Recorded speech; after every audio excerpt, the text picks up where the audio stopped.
ਦਰਸ਼ਕੋ break ਤੋਂ ਬਾਅਦ ਤੁਹਾਡਾ ਸਵਾਗਤ ਹੈ ਜੀ। ਡਾਕਟਰ ਸਾਹਿਬ ਐਂਡ ਵਾਲੇ ਸੈਕਸ਼ਨ ਵਿੱਚ ਆਪਾਂ ਆਪਣੇ ਦਰਸ਼ਕਾਂ ਨੂੰ ਆਏ ਕਮੈਂਟਸ ਵਗੈਰਾ ਸ਼ੇਅਰ ਕਰਾਂਗੇ ਤੇ ਨਾਲ ਆਪਾਂ ਅੱਜ ਦਾ ਵਿਚਾਰ ਆਪਣੇ ਦਰਸ਼ਕਾਂ ਨਾਲ ਸ਼ੇਅਰ ਕਰਾਂਗੇ। ਕੀ ਕਹਿਣਾ ਚਾਹੋਗੇ ਤੁਸੀਂ? ਹਾਂਜੀ ਭੈਣ ਜੀ, ਮਨਮੰਥਨ ਕੌਰ ਲਿਖਦੇ ਨੇ, Gurmehar Kaur is wise beyond her age and can teach so much to those with deep-seated hatred in their hearts. Love her boldness. The kind of Sehwag's look puny in front of her. ਕਿ ਵੀ ਗੁਰਮੇਰ ਕੌਰ ਬਹੁਤ ਸਿਆਣੀ ਬੱਚੀ ਹੈ ਆਪਣੀ ਉਮਰ ਨਾਲੋਂ, ਔਰ ਇਹ ਜਿਨ੍ਹਾਂ ਦੇ ਅੰਦਰ ਨਫ਼ਰਤ ਭਰੀ ਹੋਈ ਹੈ ਦਿਲਾਂ 'ਚ, ਉਹਨਾਂ ਨੂੰ ਇਹ ਸਿਖਾ ਸਕਦੀ ਹੈ ਕੁਛ, ਔਰ ਉਹਨਾਂ ਦੀ ਜਿਹੜੀ ਮਜ਼ਬੂਤੀ ਹੈ ਉਹਨਾਂ ਦੇ ਲਈ ਢੇਰ ਸਾਰਾ ਪਿਆਰ। ਔਰ ਇਹ ਸਹਿਵਾਗਸ ਪਲੂਰਲ ਕਿ ਵੀ ਇਹ ਸਾਰੇ ਜਿਹੜੇ ਸਹਿਵਾਗ ਨਸਲ ਦੇ ਨੇ ਉਹ ਸਾਹਮਣੇ ਜਿਹੜੇ ਨੇ ਉਹ ਕੀ ਕਹਿੰਦੇ ਨੇ ਕਿ ਵੀ ਕਿਆ ਪਿੱਦੀ ਸ਼ੋਰਬਾ ਵਾਂਗ ਬਿਲਕੁਲ ਜਿਹੜੇ ਨੇ ਉਹ ਬੌਣੇ ਲੱਗਦੇ ਨੇ ਜੀ।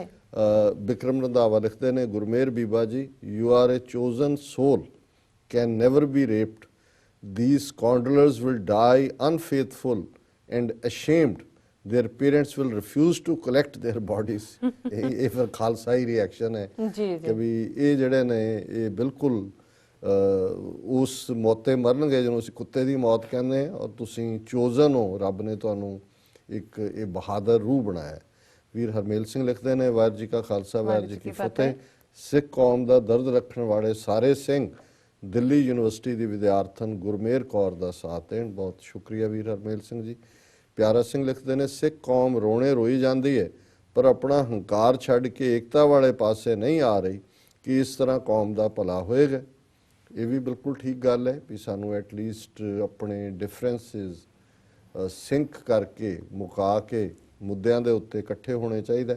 ਪਰ ਇਸ ਇਸ਼ੂ ਨਾਲ ਮੇਰਾ ਖਿਆਲ ਹੈ ਵੀ ਅਸੀਂ ਇਸ ਵੇਲੇ ਹਿੰਦੂਤਵਾਦ ਦਾ ਕੀ ਉੱਥੇ ਆਲਮ ਹੈ ਔਰ ਕਿਵੇਂ ਇੱਕ ਸਿੱਖ ਬੱਚੀ ਨੇ ਉਹਨੂੰ ਚੈਲੰਜ ਕੀਤਾ ਹੈ, that is more relevant topic ਜਿਹਦੇ ਤੇ ਅਸੀਂ ਗੱਲ ਕਰ ਰਹੇ ਹਾਂ। ਵੀਰ ਸਤਪਾਲ ਸਿੰਘ ਪਰੇਵਾਲ ਲਿਖਦੇ ਨੇ, ਸਾਨੂੰ ਲੀਡਰਾਂ ਦੀ ਸਿਰਫ ਬਿਆਨ ਨਹੀਂ, ਉਸ ਧਮਕੀ ਦੇਣ ਵਾਲੇ ਸ਼ਬਦ ਉਹਨਾਂ ਜਿਹੜਾ ਸਖਤ ਲਿਖਿਆ ਮੈਂ ਨਹੀਂ ਰਿਪੀਟ ਕਰਾਂਗਾ, ਖਿਲਾਫ ਕਾਰਵਾਈ ਕਰਨੀ ਚਾਹੀਦੀ ਹੈ। ਜੇ ਪਹਿਲਾਂ ਵਾਂਗ ਇਨਸਾਫ ਨਹੀਂ ਕਰਦੇ ਤਾਂ ਗੱਲ ਪੂਰੀ ਤਰ੍ਹਾਂ ਸਾਫ਼ ਹੈ, ਇਹਨਾਂ ਅਕਿਰਤਕਾਂਡ ਲੋਕਾਂ ਦਾ ਅਸਲੀ ਚਿਹਰਾ ਦੁਨੀਆ ਸਾਹਮਣੇ। ਇਹ ਤਾਂ ਅਕਿਰਤਕਾਂਡ ਨੇ, 32 ਸਾਲ ਤੋਂ ਅਸੀਂ ਇਨਸਾਫ ਮੰਗ ਰਹੇ ਹਾਂ ਜੀ। ਔਰ ਇਹ ਸਾਰੇ ਹੁਣ ਗੱਲ ਤਾਂ ਉਹੀ ਹੈ ਵੀ ਉਹੀ ਜੱਜ, ਉਹੀ ਵਕੀਲ, ਉਹੀ ਜਲਾਦ, ਸਾਰੇ ਇੱਕੋ ਹੀ ਨੇ। ਸੋ ਕਿਹਨੇ ਕਿਹਨੂੰ ਸਜ਼ਾ ਦੇਣੀ ਹੈ, ਕਿਹਨੇ ਕਿਹਨੂੰ ਪੁੱਛਣਾ, ਇਹ ਸਾਰੇ। ਹੁਣੇ ਇੱਕ ਸਟੋਰੀ ਮੈਨੂੰ ਵੀਰ ਸੁਖਵਿੰਦਰ ਸਿੰਘ ਬਾਜਵਾ ਨੇ ਟੈਕਸਟ ਕੀਤਾ ਸੀ ਕੱਲ੍ਹ ਕਿ ਵੀ ਕਿਵੇਂ 30 ਤੋਂ ਜ਼ਿਆਦਾ ਜਿਹੜੇ ਫੇਕ ਅਕਾਊਂਟ ਇਹਨਾਂ ਨੇ ਬਣਾਏ ਹੋਏ ਸੀ, ਟਵਿੱਟਰ ਨੇ ਕੈਂਸਲ ਕੀਤੇ ਨੇ, ਔਰ ਬੜੇ ਬੜੇ ਹੈਸ਼ਟੈਗ ਲਾ ਕੇ, ਔਰ ਉਹ ਸਾਹਮਣੇ ਆਇਆ ਵੀ ਸਾਰੇ ਇਹਨਾਂ ਦੇ ਹਿੰਦੂਤਵਾ ਵਾਲਿਆਂ ਦੇ ਜਾਅਲੀ ਅਕਾਊਂਟ ਉਹਨਾਂ ਨੂੰ ਖਾਰਿਜ ਕੀਤਾ। ਸੋ ਇਹ ਜਿੰਨੇ ਟਰੋਲ ਕਰਨ ਵਾਲੇ ਤਾਂ ਇਹਨਾਂ ਦੇ ਹਾਇਰ ਕੀਤੇ ਹੋਏ ਲੋਕ ਨੇ ਜਿਨ੍ਹਾਂ ਨੂੰ ਇਹ ਸੋਸ਼ਲ ਮੀਡੀਆ 'ਤੇ ਜਿਹੜੀ ਵਿਰੋਧੀ ਆਵਾਜ਼ ਹੈ ਉਹਨੂੰ ਹਰਾਸ ਕਰਨ ਲਈ ਇਸਤੇਮਾਲ ਕਰਦੇ ਨੇ। ਵੀਰ ਹਰਮੇਲ ਸਿੰਘ ਫੇਰ ਲਿਖਦੇ ਨੇ, ਕੀ ਹੁਣ ਭਾਰਤ ਵਿੱਚ RSS ਅਤੇ ABVP ਨੇ ਫੈਸਲਾ ਕਰਨਾ ਹੈ ਕੌਣ ਐਂਟੀ ਨੈਸ਼ਨਲ ਔਰ ਪ੍ਰੋ ਨੈਸ਼ਨਲ ਹੈ? ਕੀ ਤੁਸੀਂ ਖਾ ਸਕਦੇ ਹੋ ਕਿ ਨਹੀਂ? ਜ਼ਾਹਰ ਹੈ ਉਹ ਚਾਹੁੰਦੇ ਨੇ ਕਿ ਭਾਈ ਤੁਸੀਂ ਉਹਨਾਂ ਦੀ ਉਸ ਗੱਲ ਦੇ ਅੱਗੇ ਹੀ ਸਿਰ ਝੁਕਾਓ ਜੋ ਕਹਿੰਦੇ ਨੇ। ਔਰ ਵੀਰ ਕੁਲਦੀਪ ਸਿੰਘ ਖੰਮ, ਸਾਡੀ ਕੌਮ ਪੂਰੀ ਤਰ੍ਹਾਂ ਗੁਲਾਮ ਹੋ ਚੁੱਕੀ ਹੈ। ਬਿਲਕੁਲ ਠੀਕ। Gurvinder Singh, is that just me or no one can here?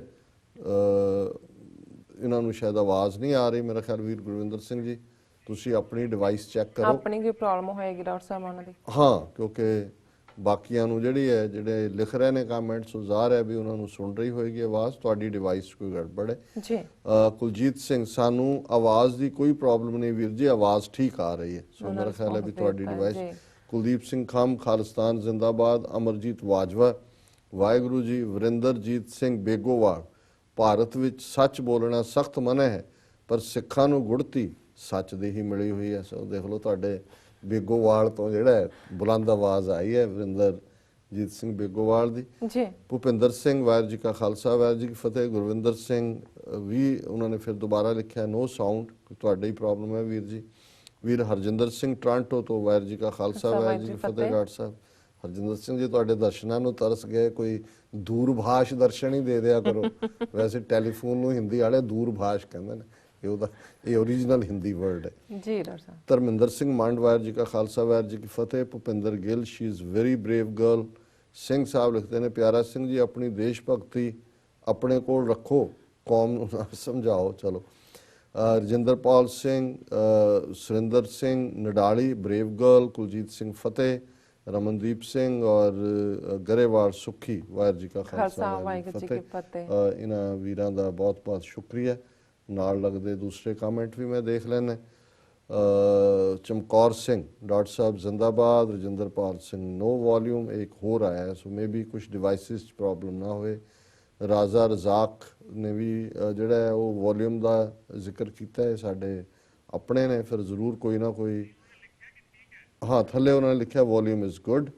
ਹਾਂ, ਵੈਰੀ ਨਾਈਸ ਜਿਹੜੇ ਨੇ ਰਾਜ਼ਾ ਰਜ਼ਾਕ ਲਿਖਦੇ ਨੇ, ਸ਼ੁਕਰੀਆ ਰਾਜਾ ਜੀ।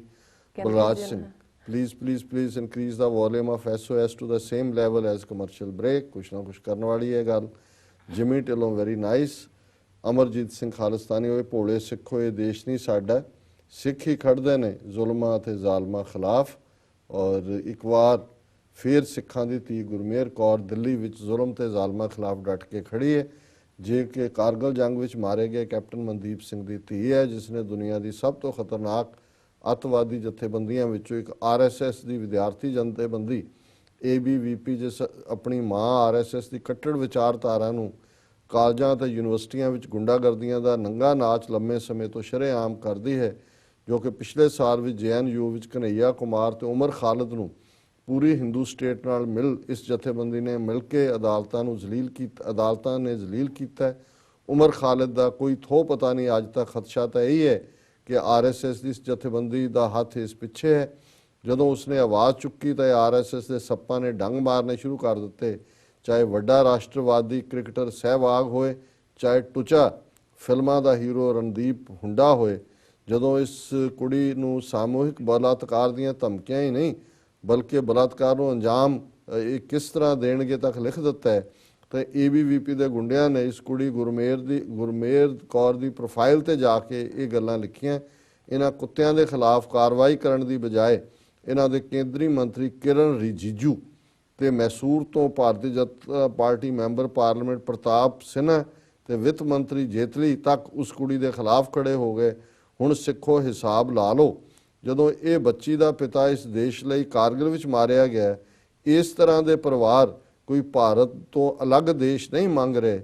ਸਮਝ ਆਓ ਤੇ ਆਪਣੇ ਦੇਸ਼ ਖਾਲਿਸਤਾਨ ਦੇ ਲਈ ਆਵਾਜ਼ ਚੁੱਕੋ। ਤੁਹਾਡਾ ਆਪਣੇ ਘਰ ਬਿਨਾਂ ਨਹੀਂ ਸਰਨਾ।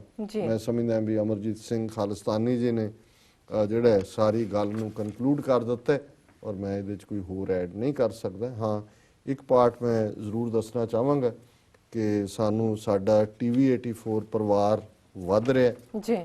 ਪਿਛਲੇ ਹਫਤੇ 75,000 ਦੇ ਕਰੀਬ ਲਾਈਕਸ ਦੀ ਅਸੀਂ ਜ਼ਿਕਰ ਕੀਤਾ ਸੀ। ਇਸ ਹਫਤੇ 'ਚ 1,000 ਹੋਰ ਨੇ, 76,026 ਇਸ ਦੀ ਫਿਗਰ ਹੈ। ਔਰ ਇਸੇ ਤਰ੍ਹਾਂ ਜਿਹੜੇ ਦੋਨੋਂ ਹੀ ਆਰਟੀਕਲ ਖਾਲਿਸਤਾਨ ਕਾਲਿੰਗ ਔਰ ਐਡੀਟੋਰੀਅਲ, ਉਹਨਾਂ 'ਚ ਜਿਹੜਾ ਐਡੀਟੋਰੀਅਲ ਹੈ ਉਹ ਪਰਸੋਂ ਪੋਸਟ ਹੋਇਆ ਔਰ 48 ਘੰਟੇ ਦੇ ਵਿੱਚ ਆਲਮੋਸਟ 96,400 ਇਸ ਦੇ ਉੱਤੇ ਜਿਹੜੇ ਨੇ ਵਿਊਅਰ ਨੇ, 1600 ਸ਼ੇਅਰ ਨੇ ਔਰ 191 ਕਾਮੈਂਟ ਨੇ। ਔਰ ਖਾਲਿਸਤਾਨ ਕਾਲਿੰਗ ਜਿਹੜਾ ਕੱਲ ਪੋਸਟ ਹੋਇਆ ਹੈ, ਹਿੰਦੂਤਵਾ ਦਾ ਨੰਗਾ ਨਾਚ, ਇਸ ਦੇ ਥੱਲੇ ਉਹਦੇ ਤੇ 34,700 ਵਿਊਅਰ ਨੇ, ਸ਼ੇਅਰ 430 ਦੇ ਕਰੀਬ ਨੇ, ਕਾਮੈਂਟਸ 156 ਦੇ ਕਰੀਬ ਨੇ। ਸੋ ਅਸੀਂ ਇਸ TV84 ਦੇ ਵਾਧੇ 'ਚ ਸਾਰੇ ਹੀ ਸਾਡਾ ਪਰਿਵਾਰ ਹੀ, ਹੁਣ ਮੈਂ ਵਰਡ TV84 ਪਰਿਵਾਰ ਹੀ ਇਸਤੇਮਾਲ ਕਰਿਆ ਕਰਾਂਗਾ, ਅਸੀਂ ਸਭ ਦਾ ਸ਼ੁਕਰੀਆ ਅਦਾ ਕਰਦੇ ਹਾਂ। ਔਰ ਅੱਜ ਦੇ ਵਿਚਾਰ ਲਈ ਅਸੀਂ ਭਾਈ ਗੁਰਦਾਸ ਜੀ ਦੇ ਕਵਿਤ ਨੰਬਰ 166 ਨੂੰ ਚੁਣੇ। ਜੈਸੇ ਤੋ ਅਸ਼ਟ ਧਾਤੂ ਡਾਰੀਅਤ ਨਾਉ ਬਿਖੈ, ਪਾਰ ਪਰੈ ਤਾਹੇ ਤਾਉ ਵਾਰ ਪਾਰ ਸੋਈ ਹੈ। सोई धातु अगन में हत है अनेक रूप, तौ जोई सोई पैसु घाट ठाट हुई है। सोई धातु पारस परस पुन कंचन होए, मोल कै अमोल रूप रूप अवलोई है। परम पारस गुर परस पारस होत, संगत होए साध संग सत संग पोई है। ਭਾਈ ਸਾਹਿਬ ਸਤ ਸੰਗਤ ਦੇ ਵਿੱਚ ਬੈਠ ਕੇ ਰੱਬ ਦੀ ਯਾਦ ਦੇ ਨਾਲ ਕਿਵੇਂ ਸਾਡੇ ਔਗਣ ਬਦਲ ਜਾਂਦੇ ਨੇ ਗੁਣਾਂ ਦੇ ਵਿੱਚ, ਕਿਵੇਂ ਸਾਡੇ ਅੰਦਰ ਇੱਕ ਤਬਦੀਲੀ ਹੁੰਦੀ ਹੈ, ਉਸ ਦੇ ਲਈ ਉਹਨਾਂ ਨੇ ਜਿਹੜਾ ਅਲੰਕਾਰ ਇਸਤੇਮਾਲ ਕੀਤਾ ਉਹ ਇਵੇਂ ਹੈ ਕਿ 8 ਅੱਡ-ਅੱਡ ਧਾਤੂਆਂ ਜਿਨ੍ਹਾਂ ਦੇ ਵਿੱਚ ਡਿਫਰੈਂਟ ਮੈਟਲਸ, ਜਦੋਂ 8 ਉਹਨਾਂ ਨੂੰ ਅਸ਼ਟ ਧਾਤੂ ਕਹਿੰਦੇ ਨੇ, ਜੀ ਉਹ ਕਹਿੰਦੇ ਨੇ ਕਿ ਭਾਈ ਜੇ ਅਸੀਂ ਉਹ 8 ਅੱਡ-ਅੱਡ ਧਾਤੂਆਂ ਨੂੰ ਉਹਨਾਂ ਦੇ ਪੈਕ ਜਿਹੜੇ ਨੇ ਇੱਕ ਬੋਟ ਦੇ ਵਿੱਚ ਨਾਵ 'ਚ, ਨਾਵ ਜਿਹਨੂੰ ਕਹਿੰਦੇ ਨੇ, ਕਿਸ਼ਤੀ, ਬੇੜੀ, ਉਹਦੇ 'ਚ ਰੱਖ ਦਈਏ, ਪਾਰ ਪਰੈ ਤਾਹੂ ਤੋਂ ਵਾਰ ਪਾਰ ਸੋਈ ਹੈ, ਕਿ ਉਹਨਾਂ ਨੂੰ ਉਹ ਇੱਕ ਕੰਢੇ ਤੋਂ ਦੂਜੇ ਚਲੇ ਜਾਣਗੇ, ਭਾਵੇਂ ਪਾਣੀ 'ਚੋਂ ਹੀ ਗੁਜ਼ਰ ਕੇ ਜਾਣਗੇ, ਪਰ ਉਹਨਾਂ ਦੇ ਰੰਗ ਰੂਪ ਦੇ ਵਿੱਚ ਕੋਈ ਫਰਕ ਨਹੀਂ ਪਏਗਾ। ਜੀ ਉਹ ਆਪਣੀ ਅੱਡਰੀ ਹੋਂਦ ਕਾਇਮ ਰੱਖਣਗੀਆਂ ਮੈਟਲਸ। ਪਰ ਸੋਈ ਧਾਤੂ ਅਗਨ ਮੈਂ ਹੱਥ ਹੈ ਅਨੇਕ ਰੂਪ। ਪਰ ਜੋ ਅਸ਼ਟ ਧਾਤੂਆਂ ਨੂੰ ਤੁਸੀਂ ਅੱਗ ਦੇ ਵਿੱਚ ਪਾਉਂਦੇ ਹੋ ਤੇ ਉਹ ਮੈਲਟ ਹੋ ਕੇ ਉਹਨਾਂ ਦੇ ਜਿਹੜੇ ਨੇ ਉਹ ਅੱਗ ਦਾ ਰੂਪ ਹੋ ਜਾਣਗੀਆਂ, ਉਹਨਾਂ ਦੀ ਆਪਣੀ ਫਾਰਮ ਜਿਹੜੀ ਆ ਉਹ ਖਤਮ ਹੋਣੀ ਸ਼ੁਰੂ ਹੋ ਜਾਂਦੀ ਹੈ। ਤਉ ਜੋਈ ਸੋਈ ਪੈਸੋ ਘਾਟ ਠਾਟ ਹੋਈ ਹੈ। ਹੁਣ ਅੱਗ 'ਚ ਜਦੋਂ ਤੁਸੀਂ ਪਾਇਆ ਔਰ ਉਹਨੂੰ ਸੁਨਿਆਰ ਨੇ ਡਿਫਰੈਂਟ ਸ਼ੇਪ ਦਿੱਤੀ, ਤੇ ਉਹ 8 ਦੇ ਵਿੱਚੋਂ ਸੋਹਣੇ ਗਹਿਣੇ ਇੱਕ ਬੈਟਰ ਜਿਹੜੇ ਨੇ, ਜੇ 8 ਦੀ ਆਪਣੀ ਜਿਹੜੀ ਸ਼ਕਲ ਸੀ ਧਾਤੂਆਂ ਦੀ, ਉਹਨਾਂ ਨਾਲੋਂ ਅੱਡ ਮਿਕਸ ਜਦੋਂ ਅੱਗ ਨੇ ਦੀ ਉਸ ਗਰਮੀ ਨੇ ਕਰ ਦਿੱਤੇ, ਤੇ ਉਹਨਾਂ 'ਚੋਂ ਖੂਬਸੂਰਤ ਗਹਿਣੇ ਬਣੇ। ਸੋਈ ਧਾਤੂ ਪਾਰਸ ਪਰਸ ਪੁਨ ਕੰਚਨ ਹੋਏ, ਕਿ ਜੇ ਹੁਣ ਪਾਰਸ ਬਾਰੇ ਨੂੰ ਫਿਲਾਸਫਰ ਸਟੋਨ ਵੀ ਕਹਿੰਦੇ ਨੇ, ਇਹ ਬਿਲੀਫ ਹੈ ਕਿ ਵੀ ਜੇ ਪਾਰਸ ਕਿਸੇ ਵੀ ਧਾਤੂ ਨੂੰ ਛੋਹ ਜਾਏ, ਕਿਸੇ ਹੋਰ ਚੀਜ਼ ਨੂੰ, ਮੈਟਲ ਨੂੰ, ਤੇ ਉਹ ਸੋਨਾ ਹੋ ਜਾਂਦਾ ਹੈ। ਔਰ ਭਾਈ ਸਾਹਿਬ ਕਹਿੰਦੇ ਨੇ ਕਿ ਵੀ ਉਹ ਜੇ ਧਾਤੂਆਂ ਜਿਹੜੀਆਂ ਨੇ ਉਹ ਉਹਨਾਂ ਨਾਲ ਪਾਰਸ ਛੋਏ ਤਾਂ ਪਰਸ ਪੁਨ ਕੰਚਨ ਹੋਏ, ਤਾਂ ਫਿਰ ਉਹ ਜਿਹੜੀਆਂ ਨੇ ਨਾ ਸਿਰਫ ਕੀਮਤੀ ਹੋ ਜਾਂਦੀਆਂ ਜਦੋਂ ਸੋਨਾ ਬਣ ਜਾਂਦੀਆਂ, ਸਗੋਂ ਸੋਹਣੀਆਂ ਵੀ ਲੱਗਦੀਆਂ। ਸੋਨਾ ਚਮਕੀਲਾ ਹੁੰਦਾ। ਮੋਲ ਕੈ ਅਮੋਲ ਰੂਪ ਅਮੋਲਾ ਨੂਪ, ਅਨੂਪ ਸੋਹਣੇ ਨੂੰ ਕਹਿੰਦੇ ਨੇ, ਰੂਪ ਅਵਲੋਈ ਹੈ, ਉਹ ਕੀਮਤੀ ਵੀ ਹੋ ਜਾਂਦੀਆਂ ਤੇ ਸੋਹਣੀਆਂ ਵੀ ਹੋ ਜਾਂਦੀਆਂ। ਇਸੇ ਤਰ੍ਹਾਂ ਪਰਮ ਪਾਰਸ ਗੁਰ ਪਰਸ ਪਾਰਤ ਹੋਤ, ਕਿ ਗੁਰੂ ਜਿਹੜਾ ਹੈ ਉਹ ਪਰਮ ਪਾਰਸ ਹੈ। ਪਾਰਸ ਤਾਂ ਮੈਟਲ ਨੂੰ ਸੋਨਾ ਬਣਾਉਂਦੀ ਹੈ। ਜਦੋਂ ਅਸੀਂ ਗੁਰੂ ਦੀ ਸ਼ਰਨ 'ਚ, ਗੁਰੂ ਦੇ ਉਪਦੇਸ਼ ਤੇ ਆਮੰਨਾ ਕਰਦੇ ਹਾਂ, ਤੇ ਫਿਰ ਅਸੀਂ ਖੁਦ ਗੁਰੂ ਪਰਮ ਪਾਰਸ ਰੂਪ ਗੁਰੂ ਨੂੰ ਪਰਸ ਕੇ, ਪਰਸਣਾ ਹੁੰਦਾ ਟੱਚ ਕਰਨਾ, ਛੋਹਣਾ, ਸੰਗਤ ਮਾਨਣਾ, ਪਾਰਸ ਹੋਤ, ਅਸੀਂ ਵੀ ਕੀਮਤੀ ਪਾਰਸ ਬਣ ਜਾਂਦੇ ਹਾਂ। ਸੰਗਤ ਹੋਏ ਸਾਧ ਸੰਗ ਸਤ ਸੰਗ ਪੋਈ ਹੈ। ਸੰਗਤ ਵਿੱਚ ਆ ਕੇ ਹਰ ਮਨੁੱਖ, ਹਰ ਵਿਅਕਤੀ ਜਿਹੜਾ ਹੈ ਅਲਟੀਮੇਟਲੀ ਪਵਿੱਤਰ ਹੋ ਜਾਂਦਾ ਹੈ, ਉੱਚਾ ਹੋ ਜਾਂਦਾ ਹੈ, ਸੰਗਤ ਦਾ ਰੂਪ ਹੋ ਜਾਂਦਾ ਹੈ। ਇਹ ਅੱਜ ਦਾ ਵਿਚਾਰ ਜੀ। ਡਾਕਟਰ ਸਾਹਿਬ ਤੁਹਾਡਾ ਬਹੁਤ ਬਹੁਤ ਸ਼ੁਕਰੀਆ, ਤੁਸੀਂ ਅੱਜ ਦਾ ਵਿਚਾਰ ਤੇ ਅੱਜ ਦੇ ਅਹਿਮ ਮੁੱਦੇ ਸਾਡੇ ਦਰਸ਼ਕਾਂ ਨਾਲ ਸਾਂਝੇ ਕੀਤੇ ਨੇ। ਤੇ ਨਾਲ ਹੀ ਡਾਕਟਰ ਸਾਹਿਬ ਸਾਡੇ ਜਿਹੜੇ ਵਿਊਅਰਸ ਕਰ ਰਹੇ ਸੀ ਕੰਪਲੇਨ ਕਿ ਉਹਨਾਂ ਨੂੰ ਆਵਾਜ਼ ਠੀਕ ਦਿਖਾਈ ਨਹੀਂ ਦਿੰਦੀ ਹੈ, ਸੁਣਦੀ ਨਹੀਂ ਹੈਗੀ, ਤੇ ਉਹ ਗਲੋਬਲ CPN ਦੀ ਐਪ ਡਾਊਨਲੋਡ ਕਰ ਲੈਣ ਤੇ ਉਹ ਉਹਦੇ ਨਾਲ ਕਿ ਸਾਫ਼ ਆਵਾਜ਼ ਤੇ ਕਲੈਰਿਟੀ ਨੂੰ ਦੇ ਸਕਦੇ ਨੇ। ਤੇ ਇੱਥੇ ਆਪਣੇ ਵਿਊਅਰਸ ਕੋਲ ਲੈਣੀ ਹੈ ਇਜਾਜ਼ਤ। ਵਿਊਅਰਸ, ਸਾਡੇ ਪ੍ਰੋਗਰਾਮ ਦਾ ਸਮਾਂ ਇੱਥੇ ਸਮਾਪਤ ਹੁੰਦਾ। ਤੁਸੀਂ ਆਪਣੀ ਰਾਏ ਤੇ ਸੁਝਾਅ ਸਾਨੂੰ ਭੇਜਣਾ ਭੁੱਲਣਾ ਸਾਡੇ ਇਸ ਪਤੇ ਤੇ sos@tv84.tv ਤੇ। ਅਸੀਂ ਆਪਣਾ ਪ੍ਰੋਗਰਾਮ ਲੈ ਕੇ ਫਿਰ ਦੁਬਾਰਾ ਹਾਜ਼ਰ ਹੋਵਾਂਗੇ। ਤਦ ਤੱਕ ਲਈ ਮੈਨੂੰ ਤੇ ਆਪਣਾ ਸੁਣਾ ਗਿਆ ਦਿਓ। ਦੇਖਦੇ ਰਹੋ TV84, ਬੁਲਾ ਦਿਓ ਫਤਿਹ।